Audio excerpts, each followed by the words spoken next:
Robbie Cannon, you're very welcome back to Thurles. Yeah. And last time I think we had some activity here was when you presented a golf workshop back some years ago, which was very well received.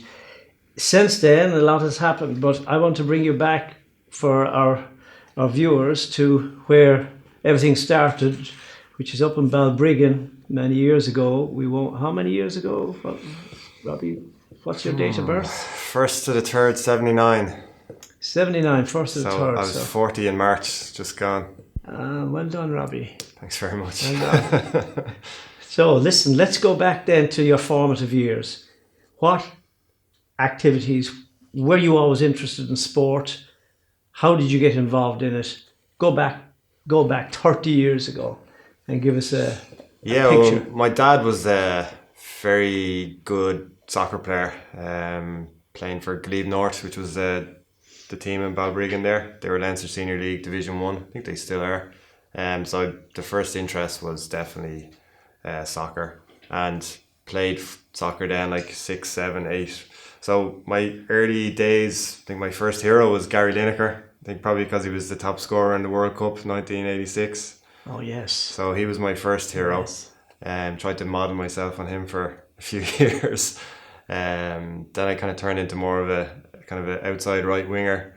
Ryan Giggs would have been a big fan of him then growing up. Got into Gaelic football from my local GA club as well, O'Dwyer's. I would have been a half forward, played a few years for them. Loved it. And even though I'm 6'2" now, back then I was probably too small to kind of make the grade at that level. Then I lived about a mile from the golf course. Got into golf primarily from looking for golf balls and making a little bit of pocket money with one of my friends. And then he joined the golf club, I joined the golf club, and just got hooked on it. And I think I joined at 15 and got down to 9 in my first year. I was down to 4 maybe the next year, and then the year after that I was down to scratch. So it's been an eventful teenage years of different sports, from soccer, Gaelic football, and then golf. Well, that's very interesting, because I'm intrigued as well by you say that you may have been small in stature through the early stages of development, which, as you say, you didn't make it in Gaelic. I mean, but what's very interesting what you say is that you're a multi-sport background. Yes, while you're 6'2" now, you may have been small, but I'm sure there were challenges because of being smaller in stature, both on the Gaelic pitch and the soccer pitch. Yeah. Which our thesis often is that that's an advantage for development. Yeah, well, my skill level and speed would have been my strong point. So I would have been known as a skillful player. I even have a newspaper cutting tipping me as the future half forward for Dublin. Funny enough. So I would have had a talent in that regard, but I was very, very small. I didn't start growing till I was probably 17. I think there's a picture of me in one of the golf teams at just gone 16, and I was the smallest person on the team, and everyone would have been my same age, but within a year a huge stretch. Okay, another interesting point from peak height velocity and the phases of growth, and prior to that you had already gotten involved in golf, and then you describe your rapid progression, and then perhaps, would I be correct in saying that 17, when that rapid growth phase came about, that you were still playing good golf? Yeah, still playing good golf, yeah. I guess the one regret I would have about around that time is that I wasn't introduced to good strength and conditioning principles, because I reckon that would have accelerated my improvements, from distance wise to obviously straightness as well. Because even though I got to scratch, I wouldn't have done anything that successful in boys golf. I finished second in a Leinster youth tournament, but I'd say that was probably the only success I had at a kind of underage level, under 21. I didn't make the breakthrough really for interprovincial Leinster team till I was 22. Where it is a good year playing senior tournaments at that age. So I was a very late developer when it came to golf, and then I didn't win my first championship till I was 30. So the one regret I would have is, this is one of the reasons why I got into this industry, was to make sure that kids growing up now, 15, 16, 17, 18, didn't make the same mistakes that I made, or didn't, or actually now have an opportunity to train properly for their sport. Okay, it's a fabulous journey. And again, the key point, I think that multi-sport involvement give you a capacity to be able to perform as you have in golf, because I suppose your key, again, perhaps you might describe the key moments, the key tournaments that you can look back on with some joy and pride, maybe. Yeah, I think when we were introduced to each other, I think I started going to the gym, but I always when I talk about this, I always describe it as more beach body muscles. So it was kind of mid-20s, and just an interest in keeping fit and looking good and feeling good. But I think maybe 2 or 3 years of doing the wrong exercises would have brought imbalances into my body, and starting to pick up little niggles and injuries and missing tournaments as a result. And then it was probably around when the internet started to become a little bit more popular. So I was doing my research on exercise for golf, and then I came across your name and John Kelly's name, who was TPI, very highly TPI qualified PGA pro, and he was studying with yourselves in Setanta. So got in contact with him through Porrick's brother Tig, and got some golf lessons. And the first thing he did was put me through a physical functional screen, the TPI screen, and he identified a few areas that needed to be improved, and I worked on them. And all of a sudden, swing faults that I had going in to him all of a sudden started to evaporate, because I started to work on my physical limitations. And obviously we met, you put me through a rigorous screening as well, and I kind of stepped up the training a little bit more, and then the first year working with John, I won the South of Ireland, which was my first championship win, and played for Ireland that year. 2009? 2009, yeah. But I had a successful season that year. I was doing well in all the tournaments, but wasn't just getting over the line. So I was kind of getting to last 16s and a couple of top 10s. But I think that because I was working so hard on it, I probably put too much expectation on myself. And the tournament that I won, I actually got a little bit of a bad cold leading up to it. So the expectation level dropped, but all the hard work that I'd put in obviously stood to me. Mentally, wasn't expecting that much, and then just flourished through that tournament, and it was actually quite a comfortable win in the end. So that was 9. Then you, I mean, your involvement. So it was okay. We won't jump too far ahead now. We'll just stay in around that. You started to move into other sports. Yeah. And your interest in those. Can you just describe that? So yes, so I started studying based on that year that I had of actually learning how to train properly. Obviously being exposed to your knowledge and John's tuition, just kind of was a light bulb moment in my life generally. And I was doing something completely different. I had a industrial chemical business, and I didn't really enjoy it that much, but it was a well-paying profession. But I went back to college then. I started with Setanta, done the diploma course the first 2 years. Went into the degree then, done my degree with Setanta. And kind of went a completely different direction in my career, gave up the other thing, started training people then for a living. And it's been a complete unbelievable turnaround. So the training others is the coaching you. I mean, it's the educator coach.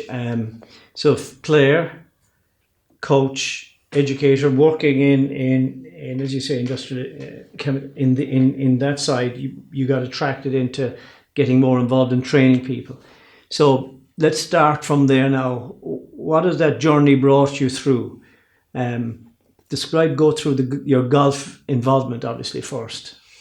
My golf continued to get I was actually operating at obviously a higher level then because of that success, and I won the Irish Amateur Open in 2013, and then I won the Irish Amateur Close last year, 2019. So I think in the 10 years that I've been training properly, I've obviously won 3 championships, played for Ireland a couple of times, and I've had numerous other kind of top 5s, top 10s and stuff like that, beating in a final the West of Ireland. So like for me, there's no way I would have achieved all that in golf without kind of going the strength and conditioning route and learning how to train properly, because it was a big game changer for me. And that was the main reason why I got into the industry, is to help the players of tomorrow to train properly, and not just in golf and other sports. Like I train athletes. I've obviously been working with the Laois County footballers the last 2 years. They've made some great progressions, and it was just a real interest in a pathway from minor football to senior football, and also on the golf standpoint from 14, 15 right up to senior level. So it's a very interesting journey that I love. So, But there's another side as well. You got involved in athletics as well now, yeah. and you're no mean sprinter. Yeah, as I said in my early days, I was skillful and fast, going up and down the line on the soccer pitch and the Gaelic football pitch. But yeah, because where I was working in Morton Stadium, still there. Obviously, it's an athletic stadium, and there's always sprinters running around, and looking at how they moved and some of the drills that they were doing. And I remember one day, I got friendly with one of the coaches there, and I just said, "Here, have a look at my technique," and just done a few runs. And he actually says, "Geez, you're actually very fast. You should try and do a bit more training." So I got into athletics then. Under a bit of guidance, I started improving my technique, and ended up being a 200-meter runner, and I was able to break the 24-second barrier a few times. For a person just starting at kind of 30 years of age, wasn't a mean feat. Well done, and very good for obviously our non-athletic people who might be listening. For ourselves, 24 seconds under 24 is clipping it, Robbie. Yeah. Can you still do that? Definitely not. Like I remember the training, we used to do a lot of kind of 200 flies, and Yeah. when you were training, you were trying to keep them. If you're building up a bit of speed endurance, you'd probably try and do maybe 6 or 7 200s at 30 seconds with maybe a 3 minute recovery in between. And I remember when I first started training, that 30 seconds was more of a 32, 33, and I was going fairly quick. But when you improve your training, obviously you're getting faster, technique improves, stronger. Like the 30 seconds start to become quite comfortable. Yeah. I still try, and like I do a lot of tempo based running, but like if I'm trying to run, just as a matter of interest, a couple of weeks ago I tried to run a fast 200, and I wasn't getting anywhere near the 30 seconds, and that was me trying to go very fast. Okay, all right. So your athletic career's put on ice for the moment. Definitely. Yeah. I'll stick to the tempo running just to keep myself fit. What about you mentioned earlier you branched into Gaelic football as strength and conditioning coach with Laois footballers. What has that journey been like? It's been amazing. They're a great bunch of guys. John Suger, the manager, was a great guy to work with.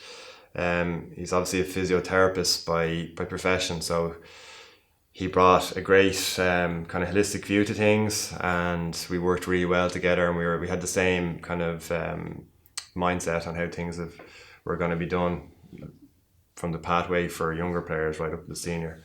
So it was great, and from working with individuals mostly in my career, with golfers and some athletes as well, it was a great kind of change for me, and it was brilliant being part of a team and brilliant being part of a backroom team. Are there common principles that are shared across from golf, Gaelic, athletics, and in all the work you do? What are your core principles that guide you, if there are core principles? Yeah, culture is a huge thing. How trainable a person is, work ethic, a lot of things that would be the same kind of crossover. I guess the most enjoying part of the Gaelic football was, for me, seeing a player who would have been on the fringes of the team or who just came back from injury, and when they worked really, really hard, it was very satisfying for me to see them getting on the team or playing a big part. Yeah. And there was several cases of that over the 2 years. And we got a guy back alongside it with his physio, Shane Lawler. We got a guy back this year. He hadn't played in a couple of years. He had a bad hip issue before I went in. He was struggling with his hips, but we got him back this year in the final league game against Carlow when he came on, and won every ball in the air. It was like unbelievable moment, and that was quite emotional for me to see him coming back from where he was, because he was so close to giving up. So little things like that. Sometimes it's not about winning these big tournaments. The guys that you're working with, it's little things like that can be very satisfying.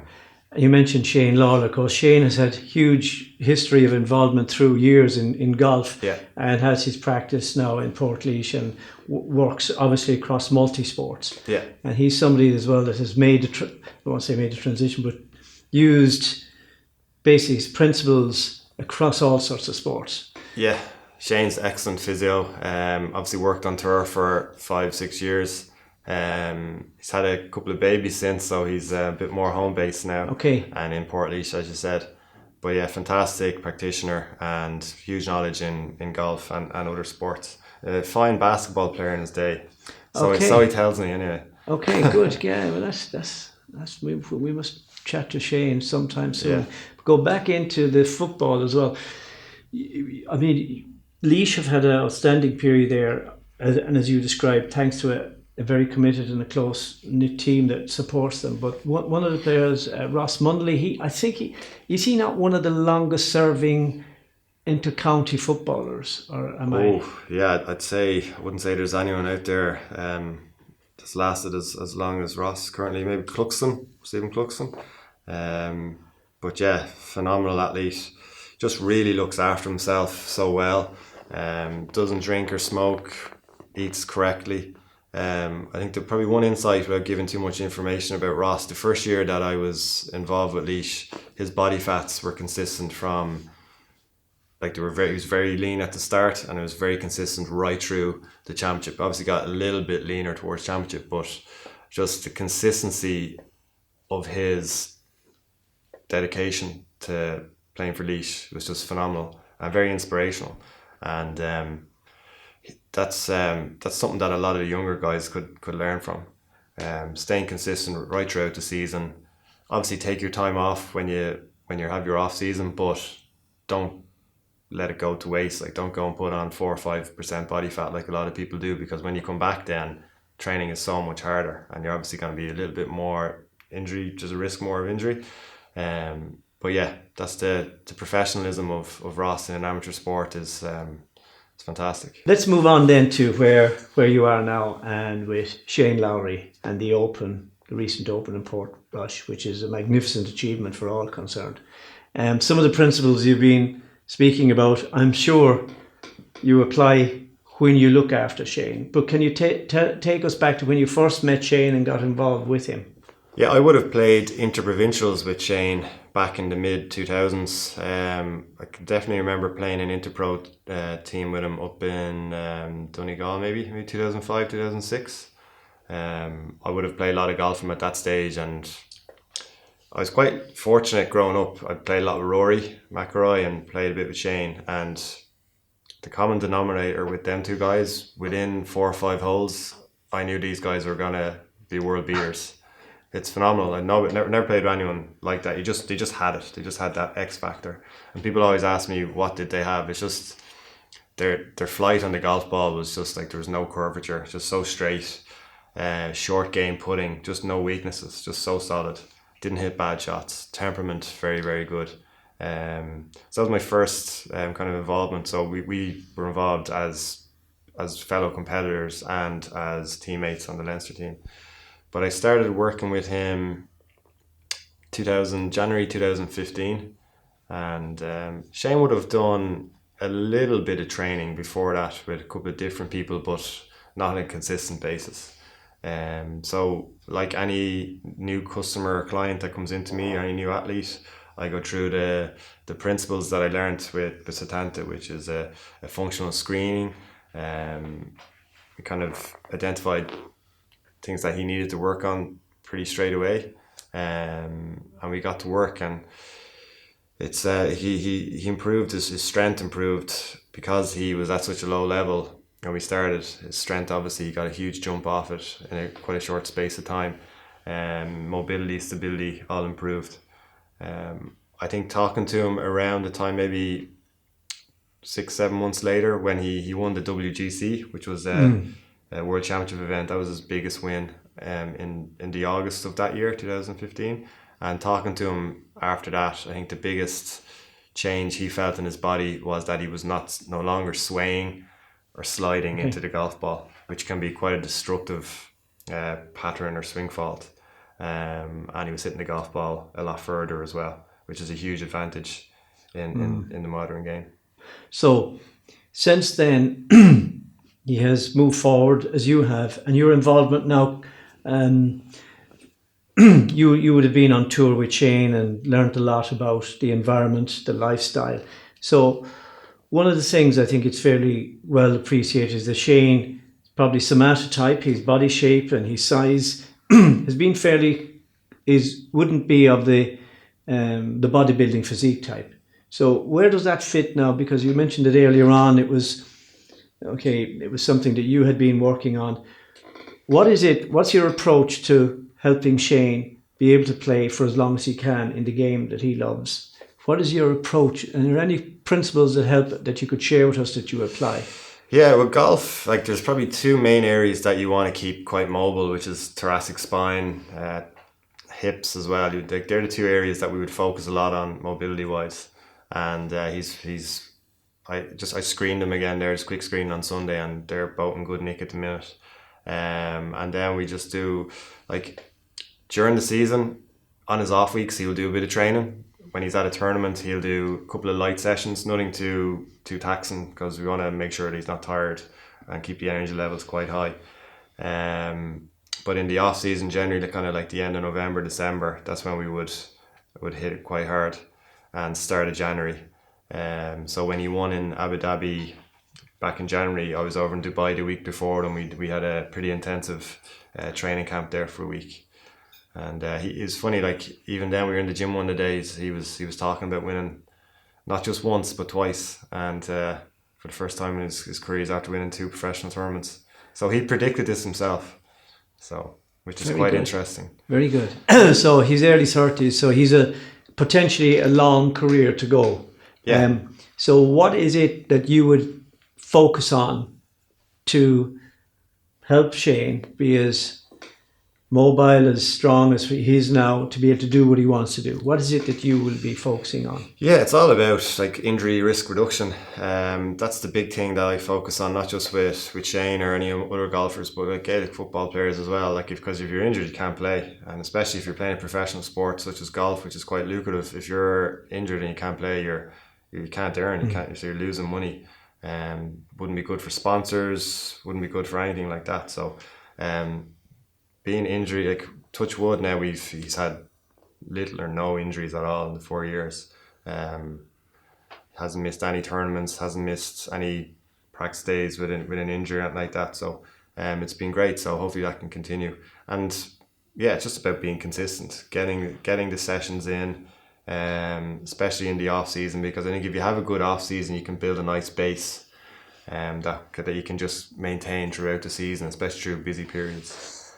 So off-season work is a big thing, especially for golf, because it's not a typical cycle of training compared to other sports. Okay, so the differences between what you're working with Shane and what you just described, and your role with football, what are because there's many similarities as well, but what are the key? What have you to take on board in your mindset as you approach both? What are the differences and the similarities? Okay, so from a golf standpoint, obviously we're going to try and keep his mobility as as perfect as possible, because if he loses any mobility, any limitations in the body, that will affect the biomechanics of the golf swing. Any big changes in mass can also affect the golf swing as well, so it can affect the biomechanics. So if he was to put on or lose weight, that could have a bit of an effect on his swing. So that always has to be taken into consideration. So when you're making changes, you have to be doing it very kind of incrementally. And speed, club head speed is a big thing. Obviously, the more speed you have, the further you should be able to hit it, providing you're hitting it out of the centre of the club. So that's a factor that we work on as well. From Gaelic football, I have very much a kind of individualised approach where, for example, there may be some guys coming into the senior team from under 20s who may need to put on some muscle mass. So they could be on a more of a muscle mass program, hypertrophy program, compared to some guys who could have a higher training age and who have pretty good strength, pretty good power. They can obviously optimize that a little bit more, but the focus on them could be more aerobic, or it could be speed, or it could be mobility in some cases. So the similarities when you're training athletes, it probably should be individual, and no like one size does not fit all in high level sport or any other sport really. So really what you're saying is, even though it's an individual sport in golf and a team sport, the commonality is you individualize as much as you possibly can to get the best out of those individuals. Exactly, and that comes back to what we learn here in Setanta, which is like functional screening and strength and power testing. All this has to be done to give an indicator where an athlete is at that given time. Technology is an interesting thing because golf has led the world in terms of sport technology. Golfers may not be perceived as physically fit specimens, but within that they have instruments that help guide them. And I mean, the launch monitor, Shane's change in speed is one of the key factors he himself cited. Can you just give us an insight into, does technology help you in how you work with Shane, and does technology help you in how you work with the footballers? Yeah, like from a golf standpoint, like there's a device that a lot of pros use called TrackMan now, which gives them great indicators of their club head speed, ball speed, pat, face, impact, angle, loads of different things. Shane doesn't really use that at all unless he is trying new clubs, new driver perhaps. Okay. So even though like from a physical standpoint you may pick up speed, a change in technique can also have a positive negative effect on speed. Change of equipment can also have a positive negative effect on speed. So not like from a physical, you can obviously make improvements there as well, but there's the technology in golf and your equipment is a little bit of a factor in that. Gaelic football, like testing with jump mat is a good indicator to see their progress on power. Good kind of tool to have as well for monitoring purposes if you feel a player is fatigued. And then obviously with like body fat measurements and stuff like that. Speed gates for speed, always interesting to figure out to show who's the fastest. We used a bit of GPS this year with Leash as well, which is great tool to have as well. Once you're using it correctly. Yeah. So there's like all the tools and the gadgets are great.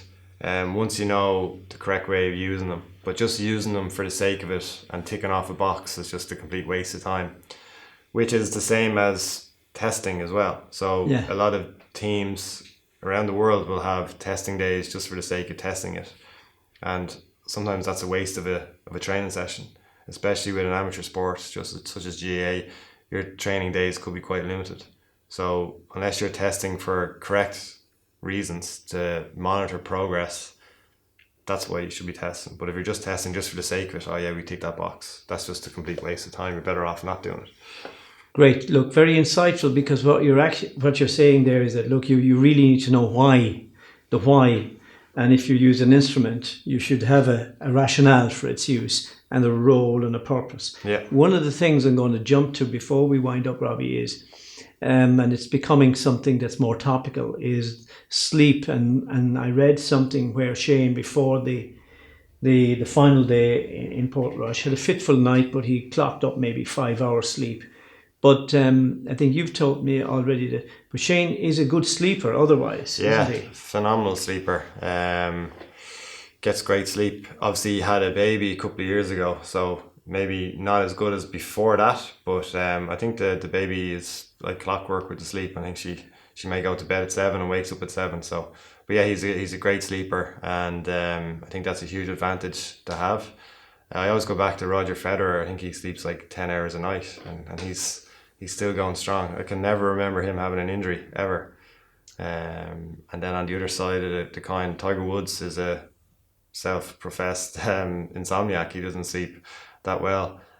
He's been injured pretty much the last 15 years. So sleep is huge. I know myself, and my sleep is disrupted. That like my focus is not as good, not performing as well as I can. It's a huge factor to consider. So obviously, I mean, we've discussed this before, but underpinning all that we've talked about and summarising from where you were as a young athlete, you were a multi-sport athlete.